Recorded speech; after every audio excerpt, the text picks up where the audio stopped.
Assalamualaikum warahmatullahi wabarakatuh. Kita akan Waalaikumsalam.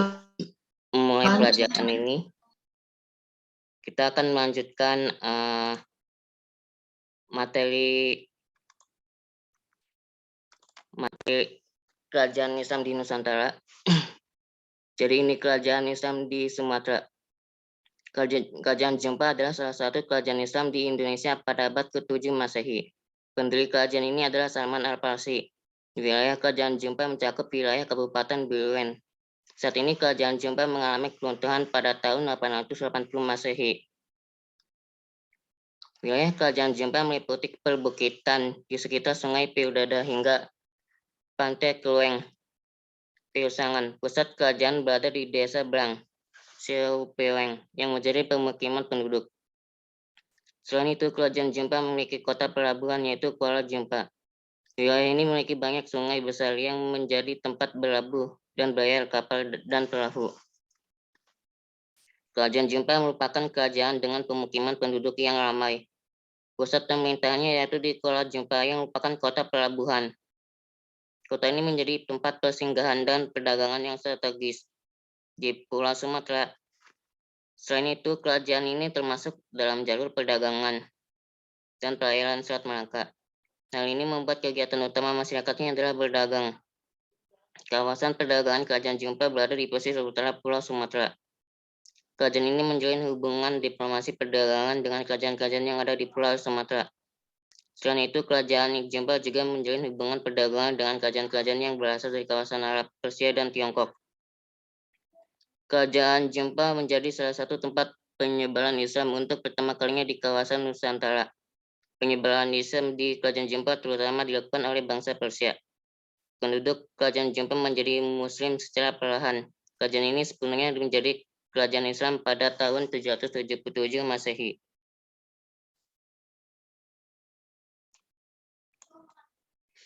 Lalu silsilah raja. Raja pertama di kerajaan Jempa adalah Syah Salman Al-Farsi yang berasal dari Campia, Persia. Ia mendirikan kerajaan ini pada tahun 770 Masehi setelah menikah seorang putri Aceh dari sebuah kerajaan Hindu purba. Keturunan dari Syah Salman Al-Farsi menjadi Muyawarah atau penguasa dari kerajaan-kerajaan di Pulau Sumatera. Syah Salman mengangkat anaknya yang bernama Syahril Poli sebagai pendiri dan penguasa wilayah Poli. Selain itu, ia juga mengangkat anaknya yang bernama Syahril Nawi sebagai penguasa wilayah Perak. Wilayah Poli kemudian berkembang menjadi kerajaan Pedir. Sedangkan wilayah Perak berkembang menjadi Kesultanan Perak. Anak tertua dari Syah Salman Al-Farsi yang bernama Syahril Tanwi menjadi pewaris kerajaan Jempa. Sedangkan anak termudanya yang bernama Syahril dulu menjadi raja di kerajaan Indra Purba di Aceh Besar. Keempat anaknya menjalin hubungan kesukuan yang diberi nama Suke Imun Pewut, suku Imun IV. Lalu Syah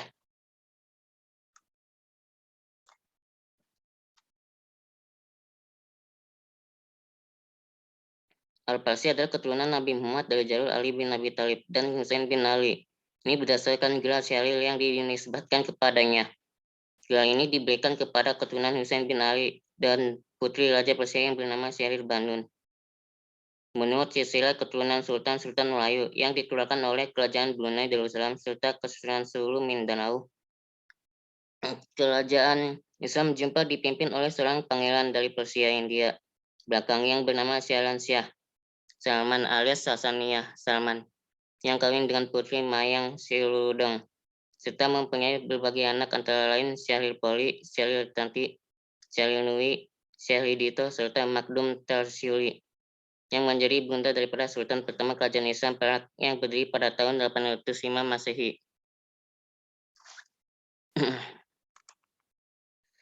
Lalu menurut penelitian Syed Dahlan Al-Habsyi, Syahril merupakan gelar pertama yang dipakai keturunan Nabi Muhammad di Nusantara. Sebelum memakai gelar Mewah Habib Said, Syarif Sunan Tiongkok, serta lainnya, Syahril diambil dari nama istri Sayyidina Husain bin Ali, putri Syahril Banun, anak Maharaja Persia terbaru yang ditaklukkan Islam. Kemudian Kesultanan Perak. Kesultanan Perak atau Kesultanan Perak adalah kerajaan Islam di Indonesia dan merupakan kesultanan yang berkuasa di sekitar wilayah Perak, Aceh Timur. Aceh sekarang disebut antara tahun 840 sampai dengan tahun 1292. Perak atau Perak terkenal dengan suatu daerah penghasil kayu. Perak jenis kayu yang sangat bagus untuk pembuatan kapal dan karenanya daerah ini dikenal dengan nama Negeri Perak.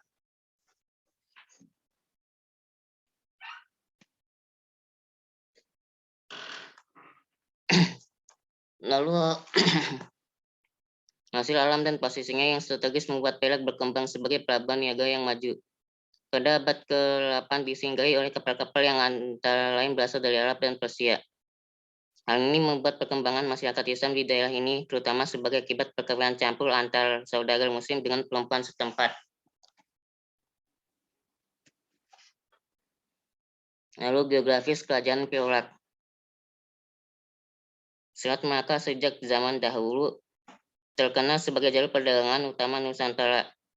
Perdagangan dari berbagai penjuru dunia berlayar melalui selat tersebut. Untuk melakukan perdagangan dari selat tersebut, masuklah ajaran agama-agama baru ke Nusantara.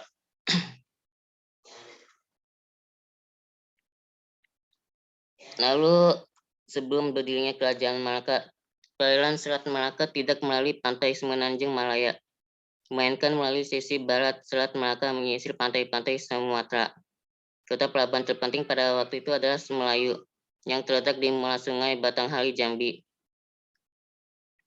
Pada bulan Desember Maret di sebelah utara Katulistiwa, bertiuplah angin musim timur laut yang memungkinkan kapal-kapal dagang India di negeri Cina berlayar di perairan Selat Malaka.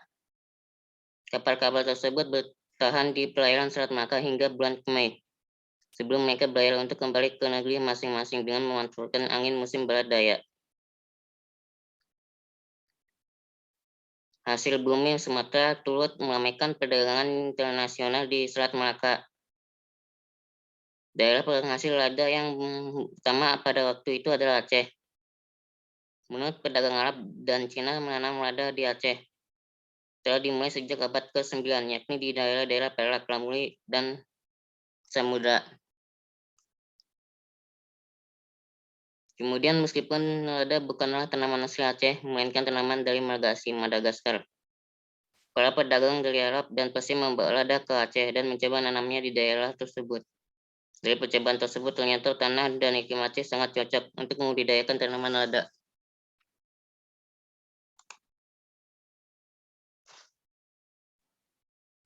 Dalam waktu singkat, Aceh pun tumbuh menjadi daerah penghasil dan pengekspor terbesar lada pada masa itu. Bandar Perak dijadikan bandar utama di pantai timur Sumatera bagian utara.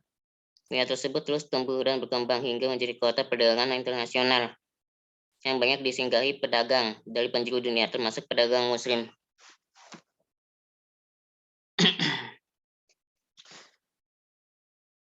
Lalu Hikayat Aceh. Naskah Hikayat Aceh mengungkapkan bahwa penyebaran Islam di bagian utara Sumatera dilakukan oleh seorang ulama Arab yang bernama Syekh Abdullah Arif pada tahun 506 Hijriah atau 1112 Masehi. Lalu berdirilah Kesultanan Perak dengan sultannya bernama Alauddin Syah yang memerintah tahun 520 sampai 544 Hijriah atau 1161 sampai 1186 Masehi. Sultan yang telah ditemukan makamnya adalah Sulaiman bin Abdullah yang wafat tahun 608 Hijriah atau 1211 Masehi.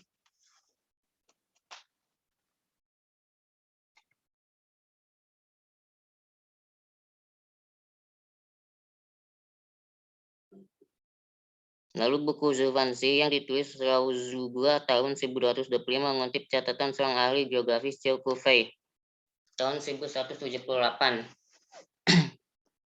bahwa ada negeri orang Islam yang jaraknya hanya 5 hari perjalanan dari Jawa. Mungkin negeri yang dimaksudkan adalah Perak, sebab Zulfanzi menyatakan perjalanan dari Jawa ke Brunei memakan waktu 15 hari.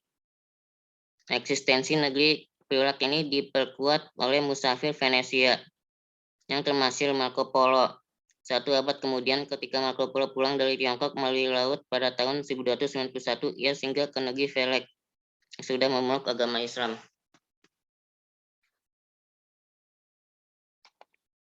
Lalu perkembangan dan pergolakan. Sultan pertama Perak adalah Sultan Alauddin Said Maulana Abdul Aziz Shah yang beraliansiah dan merupakan Kesultanan Arab dengan perempuan setempat yang mendirikan Kesultanan Perak pada 1 Muharram 225 Hijriah atau 840 Masehi, yang mengubah nama ibu kota kerajaan dari Bandar Perak menjadi Bandar Sharifah. Sultan ini bernama istrinya Putri Mewah Mahdun Kundawi, kemudian dimakamkan di Payamilongo, Perak, Aceh Timur. Pada masa pemerintahan Sultan ketiga, Sultan Alauddin Said Maulana Abbasiyah Halilan Suni mulai masuk ke Perak. Setelah wafatnya Sultan pada tahun 363 Hijriah, terjadi perang saudara antara kaum Syiah dan Sunni, sehingga selama 2 tahun berikutnya tak ada Sultan. Kaum Syiah memenangkan perang dan pada tahun 302 Hijriah, Sultan Alauddin Said Maulana Ali Mughad Shah dari aliran Syiah naik tahta. Pada akhir pemerintahannya terjadi lagi pergolakan antara kaum Syiah dan Sunni, yang kali ini dimenangkan oleh kaum Sunni, sehingga sultan-sultan berikutnya diambil dari golongan Sunni. Pada tahun 362 Hijriah, 956 Masehi, setelah meninggalnya Sultan ke-7 Sultan Makdum Alauddin Abdul Malik Syah dan berdaulat, terjadi lagi pergolakan selama kurang lebih 4 tahun antara Syiah dan Sunni, yang diakhiri dengan perdamaian dan perkembangan kerajaan menjadi 2 bagian. Perak Pesisir Asia dipimpin oleh Sultan Alauddin Said Maulana Shah. Perak Pedalaman Sunni dipimpin oleh Sultan Makdum Alauddin Malik Ibrahim Shah dan berdaulat.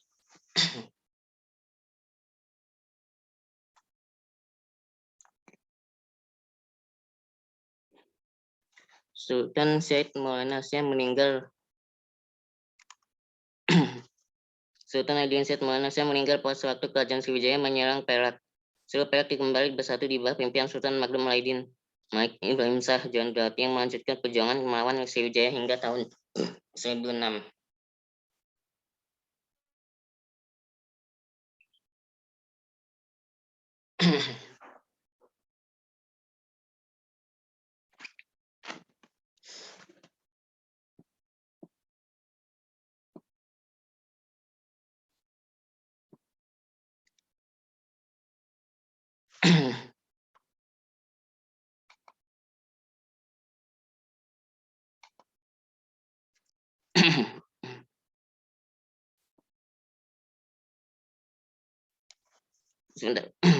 Serangan Sriwijaya.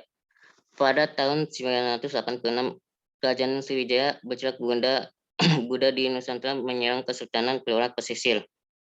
Peperangan hebat pun pecah yang melibatkan pasukan kedua kerajaan tersebut dalam perang ini. Sultan Perak Pesisir, yaitu Sultan Alauddin Syah Maulana Mahmud Syah gugur dalam peperangan. Pasca gugurnya Sultan Perak Pesisir, wilayah Kesultanan Perak secara keseluruhan akhirnya dikuasai oleh Sultan Perak Pedalaman yang beraliran Sunni. Kehadiran pasukan Sriwijaya di wilayah Perak segera direspon oleh Sultan Malik Ibrahim Syah dengan mengobarkan semangat rakyat Perak untuk melawan Sriwijaya.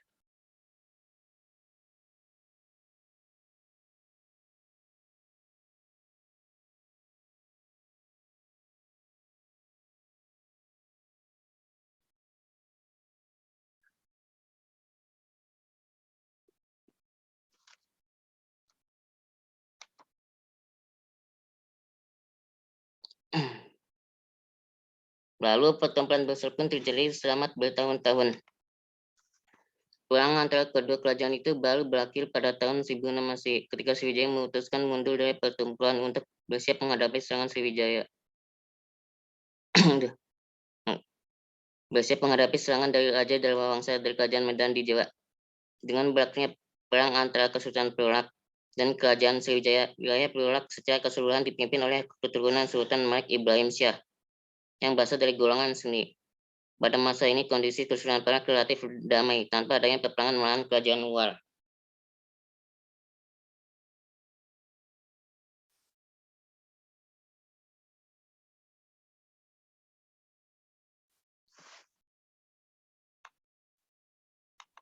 Lalu daftar Sultan Perak.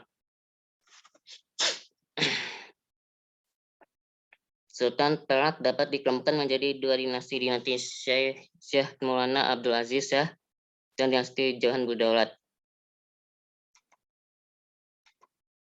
Lalu kita loncat ke Kesultanan Samudra Pasai.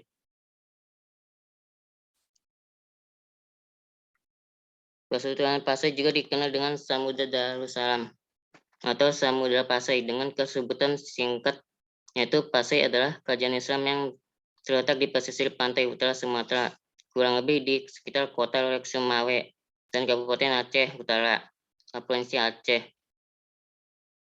Indonesia. Kerajaan ini didirikan oleh Marah Silu yang bergelar Sultan Malik As-Saleh sekitar tahun 1297.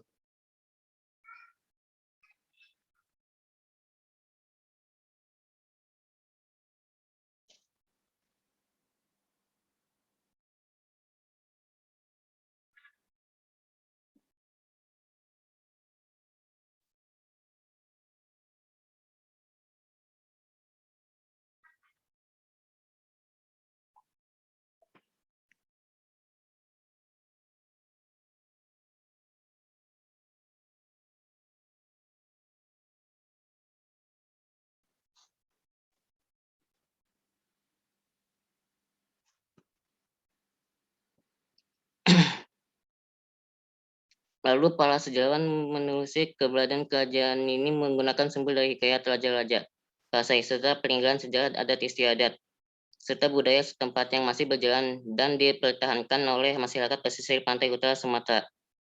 Hal ini dibuktikan dengan beberapa makam raja yang datang pertama kali pada tahun 710 Masehi serta penemuan koin belahan emas dan perak dengan tertera nama keturunan rajanya. Keberadaan kerajaan ini juga tercantum dalam kitab Lihat Ila Masrik Pengembaraan ke Timur karya Abu Abdullah Ibn Battuta, musafir Maroko yang singgah ke negeri ini pada tahun 1545. Kesultanan Pasai akhirnya runtuh setelah serangan Portugal pada tahun 1521.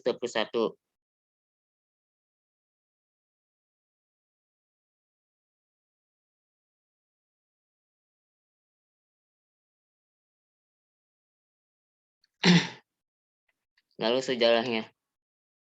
Berdasarkan hikayat raja-raja Pasai serta tersebut dalam tabel Minangkabau putra dari Ahlul Bait Saidina Husain menceritakan tentang pendirian Pasai oleh Malasilu dan menyebut nama raja yang mungkin dari tahun 310 Masehi hingga para anak cucunya sebagai penyebar agama Islam di Nusantara. Setelah sebelumnya ia menggantikan seorang raja yang bernama Sultan Malik Al-Nasir. Malasilu ini sebelumnya berada pada satu kawasan yang disebut dengan Semaranga, kemudian setelah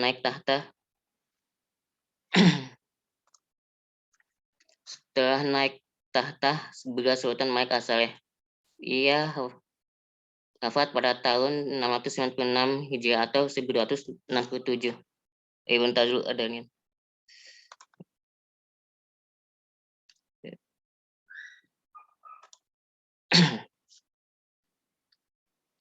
Lalu dalam hikayat raja-raja Pasai maupun Selatu-Selati, nama Pasai dan Samudra telah dipisahkan menuju pada dua kawasan yang berbeda. Tetapi dalam catatan Tiongkok, nama-nama tersebut tidak dibedakan sama sekali. Sementara Marco Polo dalam lawatannya mencatat beberapa daftar kerajaan ada di pantai timur Pulau Sumatera waktu itu. Dari selatan ke utara terdapat nama Velek, Basma, dan Sama Samudra.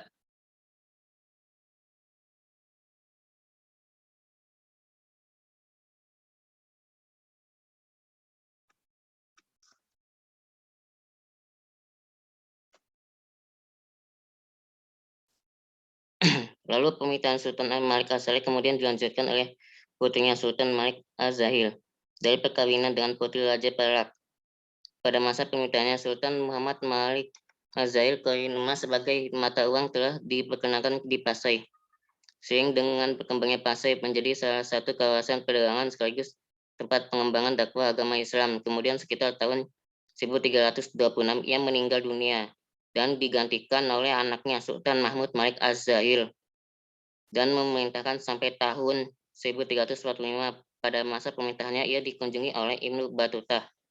Kemudian menceritakan bahwa Sultan di negeri Sumatera Entah Samudra menyambutnya dengan penuh keramahan dan penduduknya menganut mazhab Syafi'i.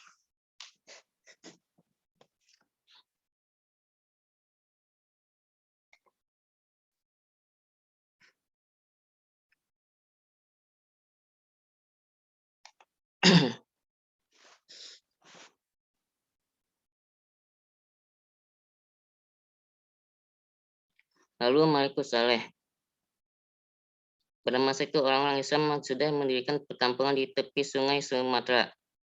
Mereka berasal dari pedagang-pedagang Sumatera yang berdagang di Arab dan Persia.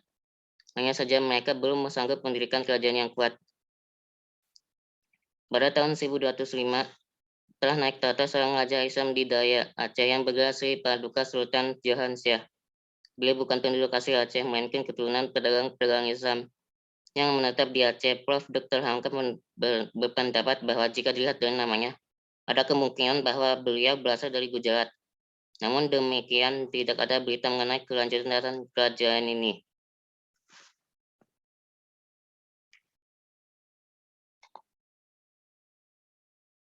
Kabar berita bahwa masyarakat Islam sudah ada di pantai Sumatera rupanya sampai juga ke Mekah. Syarif Mekah mengutus seorang ulama bernama Syekh Ismail agar datang berkunjung ke negeri Samudra Aceh, sebab di antara negeri-negeri tepi pantai Sumatera nama Samudra Pasai lebih terkenal. Syekh Ismail berangkat menuju Samudra Pasai. Ia melabuhkan sementara kapalnya di Mutabar, lalu melanjutkan perjalanan ke Aceh. Sampai di Aceh, Syekh Ismail bertemu dengan seorang mantan raja yang bernama Fakir Muhammad. Mantan raja itu ialah keturunan dari Abu Bakar, sahabat Nabi. Mereka berdua mengunjungi negeri-negeri tepi pantai Sumatera yang telah memeluk agama Islam, yaitu Fansul, Balus, Ramili, dan Halu. Setelah itu mereka meneruskan pelayaran ke negeri Perak. Di sana mereka mendapat informasi bahwa negeri Samudra Pasai yang mereka tuju rupanya telah terlewat. Terpaksalah kapal mereka dibelokkan kembali. Akhirnya mereka berjumpa dengan Melah Siru, kepala kampung di tempat itu. Setelah mereka berdua mengadakan pertemuan dengan Melah Siru, beliau masuk Islam. Dia juga diberikan nama Islam, yaitu Sultan Malikus Saleh. Kemudian mereka memberi tanda-tanda kerajaan yang langsung dibawa dari Mekah kepada Sultan. Gelar Sultan ini langsung diberikan oleh Syarif Mekah. Pada saat itu Syarif Mekah ada di bawah penaungan kerajaan Mamluk di Mesir. Syarif Mekah atas izin Sultan Mamalik memberikan gelar Sultan kepada Melah Siru. Gelar Al-Malikus Saleh adalah gelar yang dipakai oleh pendiri kerajaan Mamalik yang pertama di Mesir, yaitu Al-Malikus Saleh Ayub. Pada zaman pemerintahan Al-Malikus Saleh, Marco Polo, seorang pengembara bangsa Venesia, berkunjung ke Sumatera Utara. Pada saat itu ia belum melihat banyak orang Islam di Sumatera, kecuali di kerajaan Perak saja. Al-Malikus Saleh menikah dengan anak perempuan Raja Perak yang telah beragama Islam. Beliau memiliki 2 orang putra.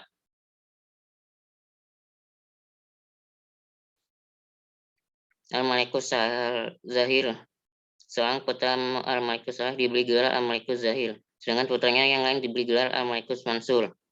Al-Zahir adalah gelar yang dipakai oleh Sultan Mamalik yang kedua di Mesir, yaitu Al-Malikus Zahir Baibar. Al-Mansur adalah gelar dari Sultan Mamalik yang ketiga menggantikan Baibar, yaitu Al-Malikus Mansur Kalawun. Sultan Al-Malikus Zahir diangkat sebagai Sultan kedua Samudra Pasai. Nama kecil Sultan itu ialah Raja Muhammad.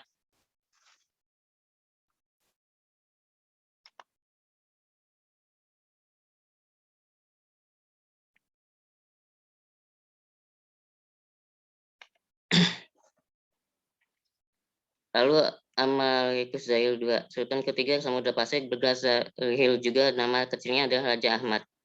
Hamka berpendapat bahwa besar kemungkinan bahwa Sultan inilah yang ditemui oleh Ibnu Battuta.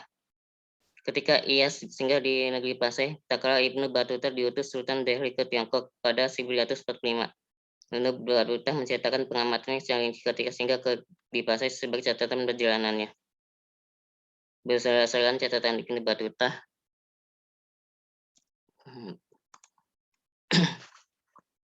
Sultan pasti belum mazhab Syafi'i. Mazhab itu dikenal oleh Sultan secara mendalam.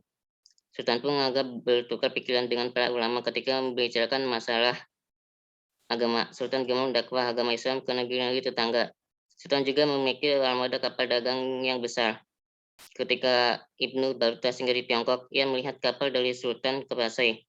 Sedangkan pedagang di sana, Sultan mengangkat ulama keturunan bangsa Said dari Sairas sebagai kadi di Pasai.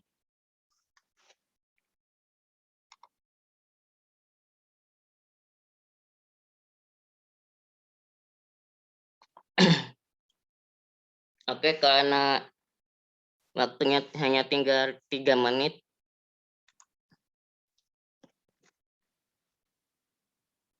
Karena waktunya 3 menit ya, jadi saya memutuskan untuk menutupnya. Oh itu ya anak-anak, sama itu. Yang tadi yang belum masuk itu siapa aja yang sakit namanya? Dicatat itu perwakilan. Baik, Dicatat ya. Bapak. Baik, Pak. Oke. Karena waktunya tinggal 2 menit, jadi saatnya penutup. Persiapan untuk doa penutup. Habis ini materi apa? Pelajaran apa habis ini? Habis ini. Pelajaran guru siapa?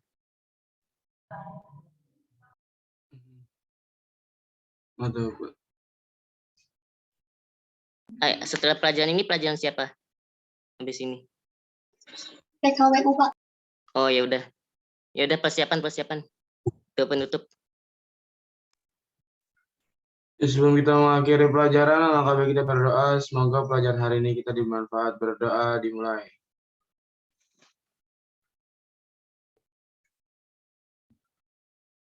Berdoa selesai.